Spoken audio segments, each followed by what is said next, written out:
friendos, welcome back to my channel. In today's video, I have the new Natasha Denona My Dream palette. This just arrived on my doorstep from Sephora. I can't wait to try this out, you guys. We're gonna do a look, we're gonna do swatches, and I'm gonna give you my final thoughts on whether or not I think this luxury palette is worth the money. Now, if you do like hearing about Natasha Denona and you like honest, sometimes brutally honest reviews, then friendos, go ahead and subscribe, and we're gonna get into it right now. Friendos, just stay tuned.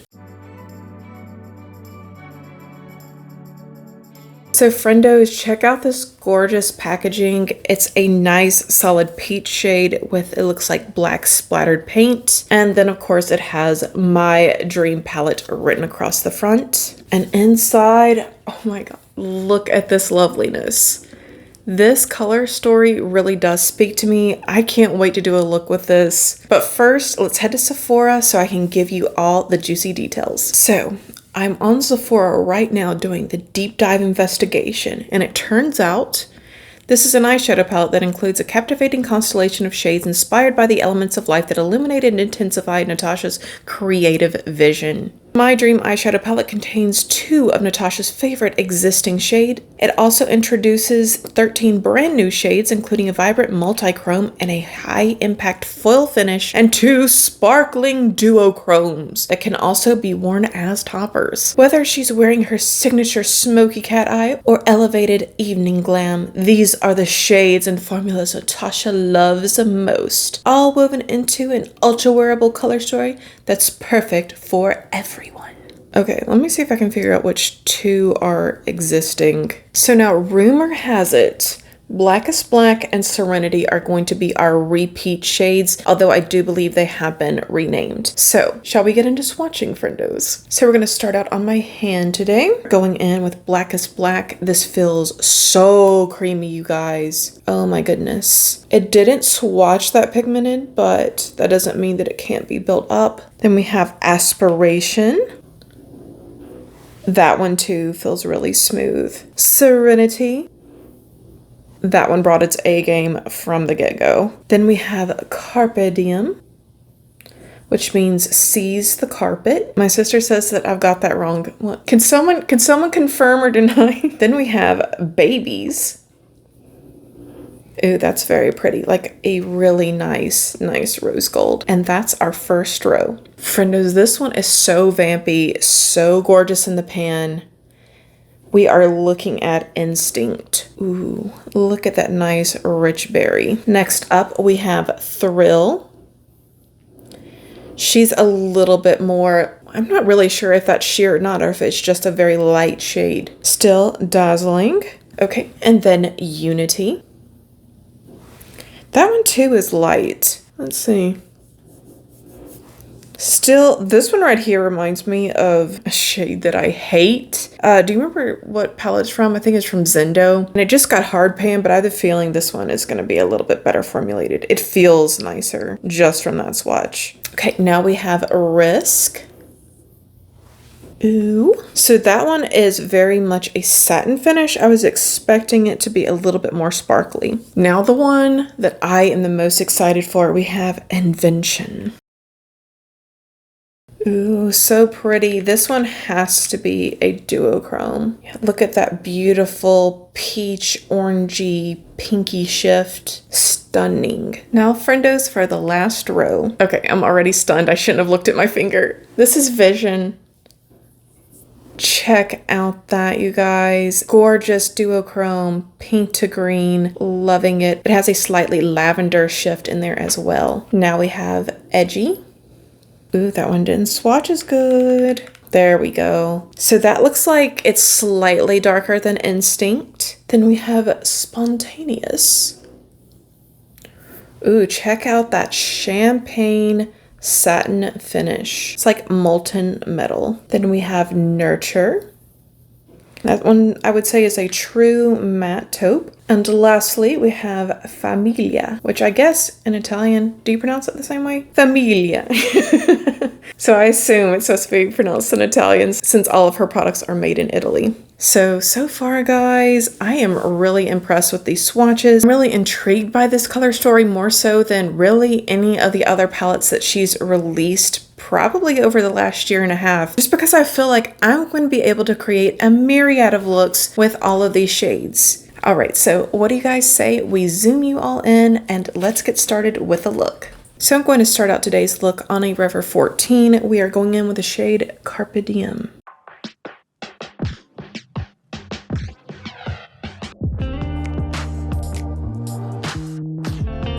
And so far, friendos, this is blending out very nicely. It's bringing the pigmentation. I've got absolutely nothing negative to say here. I'm kind of flicking that out. My style here lately has been about placement and then going back in and working on definition and precision. Now let's go in with that deep plum shade Edgy. And this is on my NJC E05. This one is not picking up as good on my brush as the first shade did. It's not terrible, but just, it's not perfection either. So friendos, I want to go ahead and make you guys aware of this. Edgy looks like it's already hard panning. I hope you guys can see that. It's getting harder and harder to pick up on my brush. Purples are such a tricky formulation. Even luxury brands struggle with purples. So I blended this down a wee bit into my lower lash line just to get a little bit of a connection going there. Then on my B103, we shall go into the shade Unity, that nice light pinky peach shade. I'm just going to connect where I already put down Carpe Diem. This actually is looking darker than Carpe Diem, which is weird because that's not how it looks in the pan. You see? That's Carpe Diem, that's Unity. That was kind of a surprise. I will say this is going on so nicely. Like, this is an old school Natasha shade. Okay, so since my idea was to have this part be darker, I'm going to go in with another shade. So I'm going to mix Carpe Diem and Familia together. I'm now doing 2 parts Familia, 1 part Carpe Diem.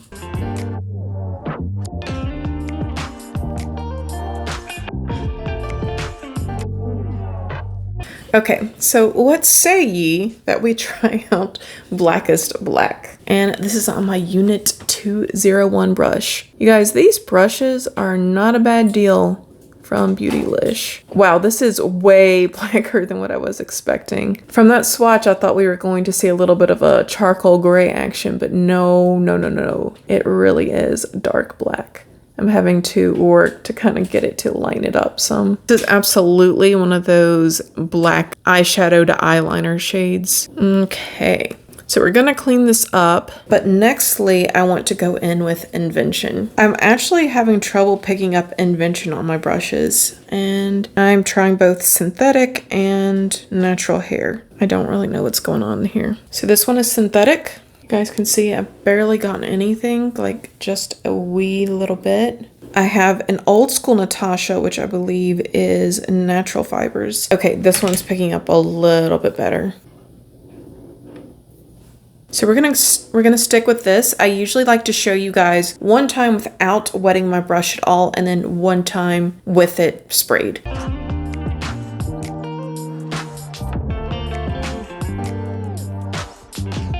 So pretty enough, but let's try spraying the brush with some setting spray. And friendos, I am no pro, but one thing that I've picked up over the years that I feel like has really helped with fallout and with just getting the most out of my sparkly shades is using a setting spray to wet my brush and not just water or some sort of hydrating spray. If I use a setting spray, it just seems to last longer and I don't really deal with a lot of fallout. Not saying that you would get fallout with these shades. So far, I don't see any on my face, but I'm just throwing that out there. Next, we're gonna go in with Thrill.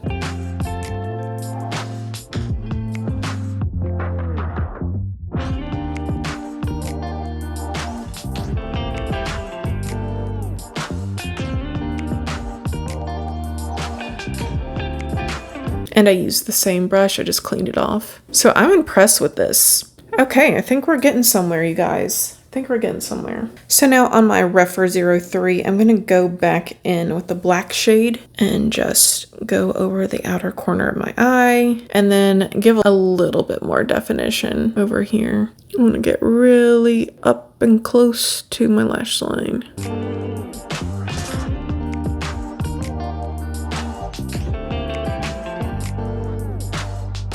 And just right here, I'm going to go in with the shade Invention. And I'm going to spray that as well. Just want to add a little pop of color under here. Okay, friendos, and then lastly, I'm going to go in with Nurture, again on a Refer 14, and just connect this part a little bit more. And Nurture, of course, was that nice soft taupe shade.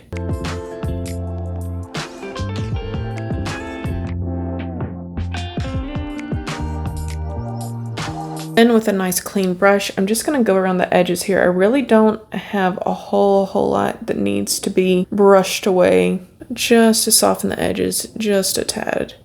And guys, I think that's going to be our look. I will be right back to you. I'm going to go put on my eyelashes and eyeliner off camera. See you in just a sec. So guys, I think today I'm going to try to use probably Unity as my blush from the palette. I didn't purchase the blush palette. I have a lot of blush palettes coming in this week, and that's probably going to be one of my next videos, is actually reviewing the Hourglass palettes. So you guys stay tuned for that, because that's going to be fun. We're going to have all three in studio. And this looks nice as a blush shade. It's kind of hard to dip this big fluffy brush into, but I'm making it work. Okay, friendos, so next I'm going to start out lining my lips with the ColourPop Lippy Pencil in the shade Oh Snap.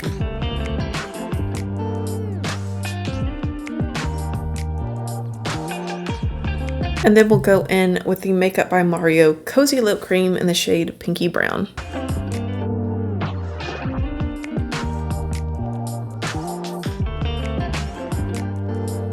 Fabulous, guys. Now let's talk about the palette and I'll give you my final thoughts. So overall, I'm very impressed with the palette. I think if you are considering adding it to your collection and you're already interested in it, I do think that you will enjoy it. If you're someone who is on the fence and you have a few different little hangups, for example, if you don't like to use your finger to put on shimmer shades and you're really into that pretty orange shade that I have right here, you might choose a different palette. This right here was hard to get on my eye using a brush. And again, we did try synthetic. We did try a natural fibers brush. It worked better with the natural fibers brush, but it still wasn't that great. But I do feel like doing it with your finger would have been easier. I really don't like to stick my fingers into my palettes, especially not on camera. So that to me was a little bit disappointing. All right, my sister's arguing with me off camera. Don't break anything back there. So I don't mind doing the swatches. What I don't like to do,